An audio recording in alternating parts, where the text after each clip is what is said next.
మనం రోజూ తినే ఆహారంలో అత్యంత చవకైన మరియు శక్తివంతమైన సూపర్ ఫుడ్ ఏదైనా ఉంది అంటే అది కోడిగుడ్డే. కానీ ఈ మధ్యకాలంలో కోడిగుడ్డంటేనే ప్రజలు భయపడుతున్నారు. సోషల్ మీడియాలో వైరలవుతున్న కొన్ని వీడియోలు చూసి ప్లాస్టిక్ గుడ్లు వస్తున్నాయని, మనం తింటున్నది ఆరోగ్యమా లేక విషమా అని చాలామంది అయోమయంలో పడుతున్నారు. మరికొందరు కోళ్లకు ఇచ్చే ఇంజెక్షన్లు, యాంటీబయోటిక్స్ వల్ల మనకు రోగాలొస్తాయని గుడ్డు తినడమే మానేస్తున్నారు. అసలు మార్కెట్లో నకిలీ గుడ్లు తయారు చేయడం సాధ్యమేనా? ఒకవేళ నిజంగానే నకిలీ గుడ్లు ఉంటే వాటిని మనం ఎలా గుర్తించాలి?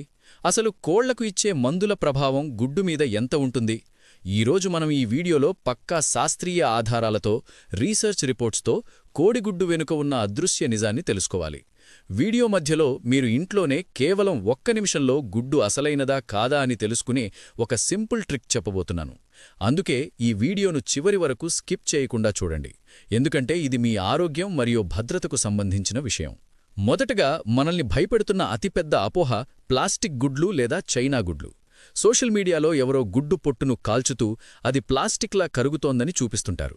కానీ ఇక్కడ మనం సైన్స్ను అర్థం చేసుకోవాలి. గుడ్డు లోపల పొరలో ఉండే మెంబ్రేన్ అనేది కెరటిన్ అనే ప్రోటీన్తో తయారవుతుంది. ఇది కాలినప్పుడు ప్లాస్టిక్ లాంటి వాసన రావడం లేదా సాగడం అనేది సహజం. మరసలు నకిలీ గుడ్లు ఫ్యాక్టరీలో తయారు చేయడం సాధ్యమేనా అంటే, food safety and standards authority of India ఏం చెబుతోందంటే, ఒక కోడిగుడ్డును కృత్రిమంగా తయారు చేయడానికి అయ్యే ఖర్చు ఒక కోడి పెట్టే గుడ్డు ధర కంటే చాలా ఎక్కువ. అంటే లాభం కోసం చేసే వ్యాపారంలో ఎవరూ నష్టపోయే పని చేయరు. ఇప్పటివరకు భారతదేశంలో ఎక్కడా కూడా ప్లాస్టిక్తో తయారైన గుడ్డు దొరికినట్లు ఒక్క అధికారిక ప్రూఫ్ కూడా లేదు. మీరు చూసే ఆ వీడియోలు కేవలం వ్యూస్ కోసం లేదా భయం సృష్టించడం కోసం చేస్తున్నవి మాత్రమే. ఇక రెండో ముఖ్యమైన పాయింటు కోళ్లకు ఇచ్చే ఇంజెక్షన్లు. చాలామంది కోడి త్వరగా పెరగడానికి హార్మోన్ ఇంజెక్షన్లు ఇస్తారని భయపడతారు. కానీ ఇక్కడ మనం ఒక చిన్న లాజిక్ ఆలోచించాలి. ఒక్కో కోడికి విడిగా హార్మోన్ ఇంజెక్షన్ ఇవ్వాలంటే ఆ ఇంజెక్షన్ ఖరీదు చాలా ఎక్కువ. ₹100 ఇంజెక్షన్ ఇచ్చి ఆ కోడిని కేవలం ₹200కే మార్కెట్లో అమ్మితే వ్యాపారికి లాభమెక్కడుంటుంది? అందుకే వేల సంఖ్యలో ఉండే కోళ్లకు ఒక్కొక్కదానికి ఇంజెక్షన్ ఇవ్వడం అనేది ప్రాక్టికల్గా సాధ్యంగాని పని. ఇప్పుడు కోళ్లు 40 రోజుల్లోనే పెరగడానికి వాటికిచ్చి హై ప్రోటీన్ ఫీడ్ మరియు జాతి మాత్రమే. అయితే యాంటీబయాటిక్స్ వాడకం అనేది నిజంగా ఒక సమస్యే. కోళ్లు గుంపులుగా ఉన్నప్పుడు ఒకదానికి రోగం వస్తే అన్నీ చనిపోయే ప్రమాదం ఉంది. కాబట్టి ఆ నష్టం రాకుండా ఉండడానికి తక్కువ ఖరీదులో దొరికే యాంటీబయాటిక్స్ను వాటి నీళ్లలో లేదా మేతలో కలిపేస్తుంటారు.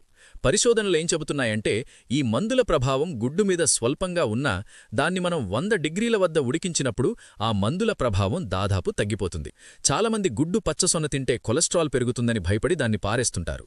కానీ లేటెస్ట్ హార్వర్డ్ రీసెర్చ్ ప్రకారం ఆహారం ద్వారా తీసుకునే కొలెస్ట్రాల్ మన రక్తంలోని కొలెస్ట్రాల్పై పెద్దగా ప్రభావం చూపదు.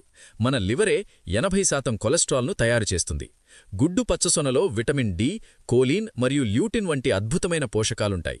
ఇవి మన మెదడు మరియు కళ్ల ఆరోగ్యానికి చాలా అవసరం. రోజుకి 1 లేదా 2 గుడ్లు మొత్తం తినడం వల్ల ఎటువంటి హార్ట్ ప్రాబ్లమ్స్ రావు అని సైన్స్ స్పష్టం చేస్తోంది. మరి అసలైన గుడ్డును ఎలా గుర్తించాలి? ఒక గ్లాసు నీటిలో గుడ్డును వేయండి. అది అడుగుకు వెళ్లి పక్కకు పడిపోతే అది చాలా తాజా గుడ్డు అని అర్థం. ఒకవేళ అది నీటిపైన తేలితే అది పాడైపోయిన గుడ్డు అని అర్థం. గుడ్డుపైన ఉండే పెంకు గరుకుగా ఉండడం సహజం. అది మరీ నునుపుగా ప్లాస్టిక్లా మెరిసిపోతుంటేనే అనుమానించాలి. కోడిగుడ్డనేది ప్రకృతి మనకిచ్చిన అద్భుతమైన బహుమతి. ఇందులో ఉండే 9 రకాల ఎమైనో యాసిడ్లు మరే ఆహారంలోనూ దొరకవు. పుకార్లను నమ్మి ఈ పోషకాహారాన్ని దూరం చేసుకోకండి. మీరు చెయ్యాల్సిందల్లా వాటిని సరిగ్గా ఉడికించి తినడం. పచ్చిగుడ్లు తాగడం కంటే ఉడికించిన గుడ్ల వల్ల ప్రోటీన్ అబ్జార్ప్షన్ 90% ఎక్కువగా ఉంటుంది. ఈ ఇన్ఫర్మేషన్ మీకు నచ్చితే వెంటనే లైక్ చేయండి. మీ మిత్రుల్లో లేదా కుటుంబ సభ్యుల్లో ఎవరైనా ఈ అపోహల వల్ల గుడ్డు తినడం మానేస్తే వారికి ఈ వీడియోను షేర్ చేయండి. వాస్తవాలను తెలుసుకుందాం, ఆరోగ్యంగా ఉందాం. ఇలాంటి మరిన్ని ఇంట్రెస్టింగ్ మరియు సైంటిఫిక్ వీడియోల కోసం మన ఛానల్ని ఇప్పుడే సబ్స్క్రైబ్ చేసుకోండి.